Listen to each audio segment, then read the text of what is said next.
सृष्टि बचपन से ही दिखने में सुंदर नहीं थी, लेकिन अमीर बाप की बेटी सृष्टि पर उसकी माँ जान छिड़कती।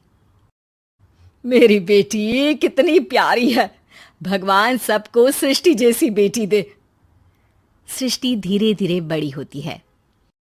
एक दिन सृष्टि की सहेली कहती है, तू दिखने में कितनी अजीब सी है, लेकिन मैं जानती हूँ हम सब में सबसे अच्छी शादी तो तेरी ही होगी। तेरे पापा अमीर जो है।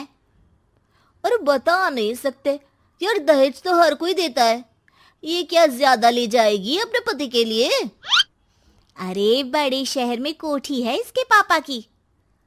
अरे पापा की है ना, कौन सी इसकी है? इसकी होती तब तो कोई भी लड़का इससे शादी कर लेता। अरे पापा की मतलब पापा की है तो मेरी ही है ना? किसने कहा? अब तेरी तो तब होगी ना जब तेरा भाई ना हो। वैसे भी शादी के बाद सारी प्रॉपर्टी भाई के नाम होती है। सृष्टि समझ जाती है कि उसे किसी भी हालत में माँ बाप की सारी प्रॉपर्टी को अपने नाम करना है, लेकिन कैसे? एक दिन सृष्टि का भाई शीनू कहता है, बहन क्या कर रही है? तुझसे एक बात करनी है। अरे हाँ हाँ करना, मैं तो तेरी बहन हूँ। बहन मेरी लाइफ में ना एक लड़की है, बहुत अच्छी है। मैं सोच रहा हूँ माँ और पापा से बात करूँ शादी के लिए। सृष्टि को समझ में आ जाता है कि भाई की शादी होते ही भाभी उसे एक दिन भी घर में बर्दाश्त नहीं करेगी। क्या बात है भाई, बताना कौन है वो? यार वो बहुत अच्छी लड़की है, पढ़ी लिखी है, मेरे साथ जॉब भी करती है। बस एक प्रॉब्लम है। प्रॉब्लम? क्या प्रॉब्लम है भाई? यार वो शादीशुदा है, लेकिन उसके पति ने उसे सिर्फ इसलिए छोड़ दिया क्योंकि उसके माँ बाप दहेज नहीं दे पाए। सृष्टि ये सुनकर न जाने क्यों खुश हो जाती है। अरे भाई तो क्या हुआ, लड़की तुझे तो पसंद है ना? शीनू को लगता है कि बहन उसे समझ रही है। वो इस बात से अनजान होता है कि उसकी बहन की मंशा पूरा घर हड़पने की है। सृष्टि अपनी माँ से कहती है, मम्मी मुझे तो बहुत चिंता है, पता है शीनू क्या कर रहा है? अरे क्या कर रहा है, वो तो काम पर जाता है और वापस घर आता है। नहीं ना माँ, वो यही तो नहीं कर रहा, बाकी सब कर रहा है। आपको पता है उससे प्यार है, और वो भी एक शादीशुदा लड़की से। ये क्या हो गया, मैं सोसाइटी में क्या मुंह दिखाऊंगी? अरे तेरे पापा तो यही कहेंगे कि मैंने ही उसे बिगाड़ दिया है। माँ देखो, मेरी बात मानो, पापा पर भी विश्वास करने की जरूरत नहीं है।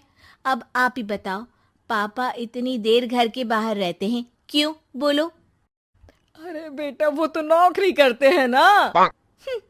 तू बहुत भोली है माँ, पापा का ऑफिस तो 7 बजे खत्म हो जाता है, लेकिन देखो कितनी देर से आते हैं।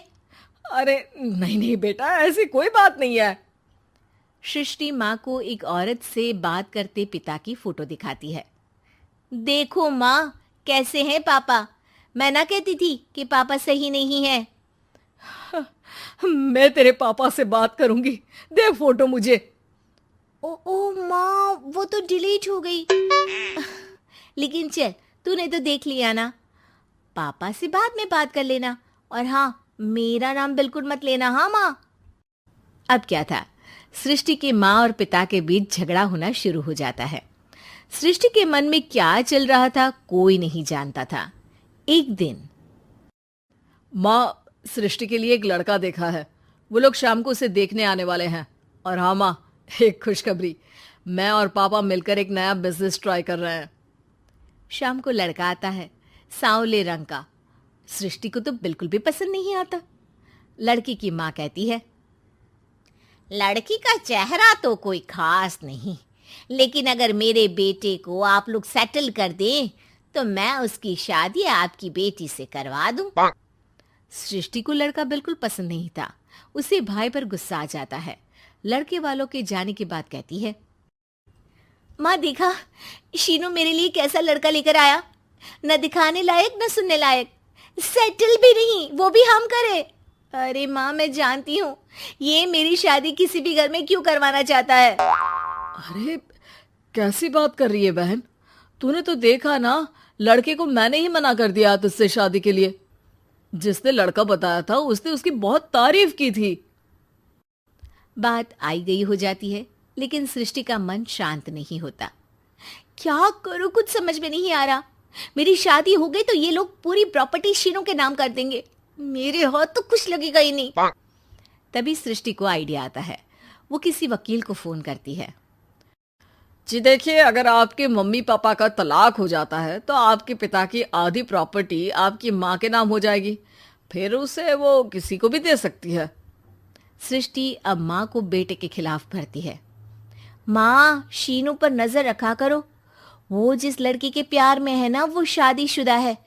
यहाँ आएगी, सारा पैसा रुपया जमीन जायदाद सब हड़प लेगी। पापा का भी हाल तुमसे छुपा नहीं है। ऐसा ना हो कि मैं और आप एक दिन सड़क पर भीख मांगे। हे भगवान, मैं तो जीते जी मर जाऊंगी अगर ऐसा हो गया तो।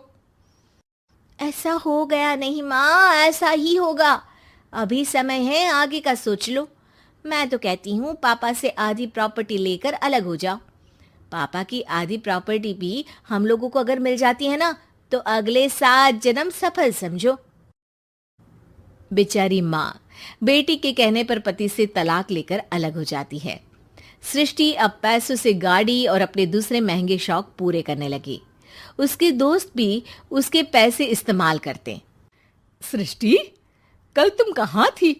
मैं सारा दिन घर पर अकेली थी। तो मैं क्या करूं? मैंने ठेका तो नहीं लिया है ना तुम्हें संभालने का। माँ को सृष्टि से ये उम्मीद नहीं थी। वो बैठकर रोने लगती है। वहीं उसका पति यानी कि सृष्टि के पिता आ जाते हैं। मैं जानता था कि तुम्हारा यही हाल होगा, तो आपने मुझे रोका क्यों नहीं? मैं रोकता तो तुम रुकती क्या? सृष्टि के कहने पर तुमने मुझ पर अपने बेटे पर शक किया, लेकिन तुम ये भूल गई कि कैसे हम दोनों ने मिलकर जीवन में इतना सब खड़ा किया। माँ पति के गले लग जाती है। मुझे माफ कर दीजिए, मैंने आपकी कमाई का एक बड़ा हिस्सा गवा दिया। कोई बात नहीं, तुम साथ हो तो मैं ऐसी 7 प्रॉपर्टी खड़ी कर दूंगा। तभी वहां सृष्टि आ जाती है रोते हुए। माँ, मयंक ने मुझे छोड़ दिया। वो बोल रहा था जब तक मेरे पास पैसे थे तब तक ही वो मेरे साथ था। पापा, माँ, मुझे माफ कर दीजिए।